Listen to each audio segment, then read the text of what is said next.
ഇനി sports and ഷോർട്സിലേക്ക് പോകാം. 38ാമത് ദേശീയ ഗെയിംസ് 2025 ജനുവരി 28 മുതൽ ഫെബ്രുവരി 14 വരെ ഉത്തരാഖണ്ഡിൽ നടക്കും. ഗെയിംസ് ടെക്നിക്കൽ കമ്മിറ്റി അംഗീകരിച്ച 32 കായിക ഇനങ്ങളിലും 4 പ്രദർശന കായിക ഇനങ്ങളിലുമാണ് മത്സരങ്ങൾ നടക്കുന്നത്. കളരിപ്പയറ്റ്, യോഗാസനം, മല്ലഖാംബ്, റാഫ്റ്റിംഗ് തുടങ്ങിയവയാണ് 38ാമത് ദേശീയ ഗെയിംസിൽ ഉൾപ്പെടുത്തിയിരിക്കുന്ന പ്രദർശന കായിക വിനോദങ്ങൾ. 14ാം ഗ്ലോബൽ സ്പോർട്സ് സമ്മിറ്റിൽ സ്പോർട്സിനെ പ്രോത്സാഹിപ്പിക്കുന്ന മികച്ച വിദ്യാഭ്യാസ സ്ഥാപനത്തിനുള്ള പുരസ്കാരം സ്വന്തമാക്കി Thiruvananthapuram Kariavattom Lakshmibai national college of physical education. ന്യൂഡൽഹിയിലെ ഫെഡറേഷൻ ഹൗസിൽ നടന്ന ചടങ്ങിലാണ് ഈ വിശിഷ്ട ബഹുമതി LNCPയെ തേടിയെത്തിയത്.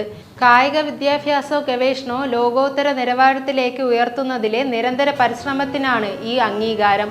പ്രിൻസിപ്പലും LNCPയുടെ റീജിയണൽ ഡയറക്ടറുമായ ഡോക്ടർ ജി കിഷോറാണ് ഈ നേട്ടത്തിന് പിന്നിലെ നിറസാന്നിധ്യം.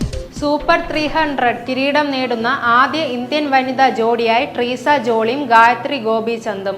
സായദ് മോദി ഇന്റർനാഷണൽ ഫൈനലിൽ ചൈനയുടെ ബാവോ ലീജിങ് ലിക്കിയ എന്നിവരെ 21-18, 21-11 എന്ന സ്കോറിന് തകർത്താണ് ഇന്ത്യൻ ജോഡി ട്രീസ ജോളിയും ഗായത്രി ഗോപിചന്ദും തങ്ങളുടെ കന്നി സൂപ്പർ 300 കിരീടം നേടിയത്.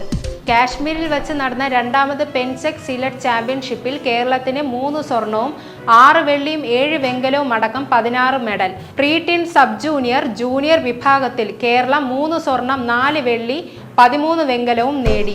38ാമത് ദേശീയ സബ് ജൂനിയർ തൈക്കൊണ്ടോ ചാമ്പ്യൻഷിപ്പിൽ കേരളത്തിന് 2 മെഡൽ. സബ് ജൂനിയർ ആൺകുട്ടികളുടെ ഗ്രൂപ്പ് പൂംസയിൽ കേരളം വെങ്കലം നേടി. തമീം AG, അതിഫ് മെയ്സ് A, റോൺറെഡ്സ് ക്ലെമന്റ് എന്നിവരടങ്ങുന്ന ടീമാണ് മെഡൽ നേടിയത്.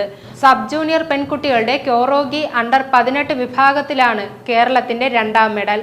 കാസർഗോഡ് ജില്ലയിലെ ദേവനിക EP വെങ്കല മെഡലാണ് സ്വന്തമാക്കിയത്. പുത്തൻ കായിക വാർത്തകളുമായി വീണ്ടും കാണും വരെ നമസ്കാരം.